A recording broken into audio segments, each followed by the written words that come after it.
Sebenarnya saya sudah berkomunikasi dengan Bradford. Oke, ceritain dah. Dan jawabannya adalah Bradford sudah tidak ada kerjasama lagi dengan MDIS. Bradford sudah Tidak ada kerjasama lagi. Tahun dengan berapa? Ya, tahunnya dia nanti akan sampaikan detailnya. Tidak akan saya buka sekarang. Oke. Karena itu nanti akan menjadi fakta di persidangan. Kerjasama kampus MDIS dengan kemitraannya dengan beberapa kampus di Eropa.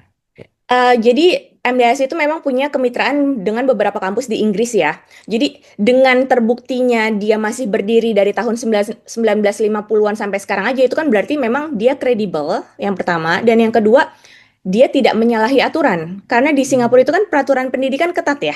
Jangankan untuk urusan ijazah gitu yang vital, yang istilahnya penting.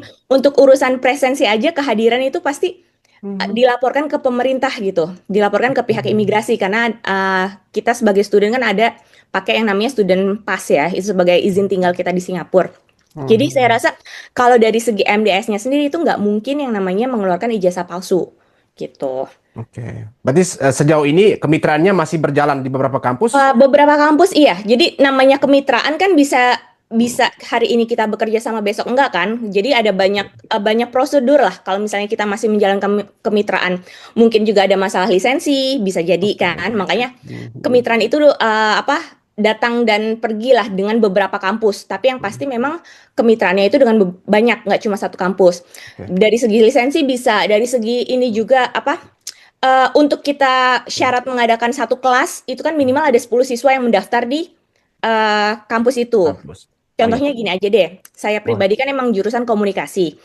Jurusan komunikasi di MDIS aja itu kemitraannya dengan 3 kampus. Soal kemitraan itu kan biasa untuk datang dan pergi karena pasti mereka ada kerjasama untuk lisensi dan lain-lain. Terus juga ada minimum kuota supaya kelas itu bisa dibuka, kemitraan bisa dilanjutkan gitu kan. Jadi untuk satu jurusan aja itu kalau misalnya dari pengalaman saya pribadi, saya jurusan komunikasi itu ada 3 kampus yang bekerja sama. Jadi untuk kelas itu dibuka minimal kan ada 10 siswa, kan nggak semua orang mau pilih kampus yang A, B, atau C gitu. Setiap orang kan peminatannya beda-beda.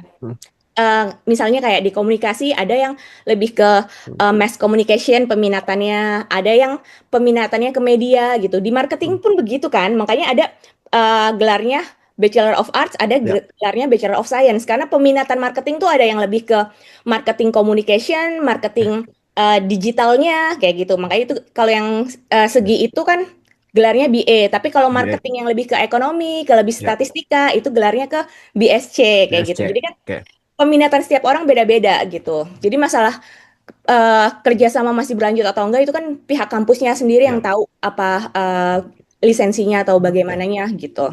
Ya kerjasamanya fleksibel ya untuk setiap tahun. Iya. Oke, baik. Nah sejauh ini kan orang melihat MDIS ini berdiri dibandingkan dengan beberapa kampus swasta di situ bagaimana? Ada kampus negeri ataupun kampus swasta gitu? Kalau untuk kampus negeri kan memang di Singapura itu sedikit karena di sini negara kecil kan. Jadi dari yang saya tahu itu kan ada NUS, NTU, SMU, SUSS gitu kan. Dan memang persyaratannya tuh ketat untuk kampus negeri. Maksudnya lokal Singapurean aja untuk masuk kampus negerinya itu susah gitu kan. Nah, sedangkan untuk kampus swasta karena Singapura mau menjaga kualitas, makanya universitas swasta pun itu harus ada kriteria-kriteria tertentu. Nggak bisa sembarangan. Kalau di Indonesia kan ada akreditas A, B, C, dan lain-lain gitu kan untuk universitas swasta bebas gitu. Maksudnya nggak terlalu ketat. Kalau di Singapura untuk menyetarakan kualitas, makanya diwajibkan universitas swasta itu harus bekerja sama dengan universitas lain di luar negeri. Makanya kalau dibilang, kok kuliahnya di Singapura ijazahnya Inggris, ya memang harus seperti itu. Karena kalau kampus swasta itu cuma boleh mengeluarkan ijazah setingkat diploma. Kalau mau lanjut S1 itu harus kerjasama dengan universitas lain di luar negeri. Memang wajib. Itu yang perlu digarisbawahi.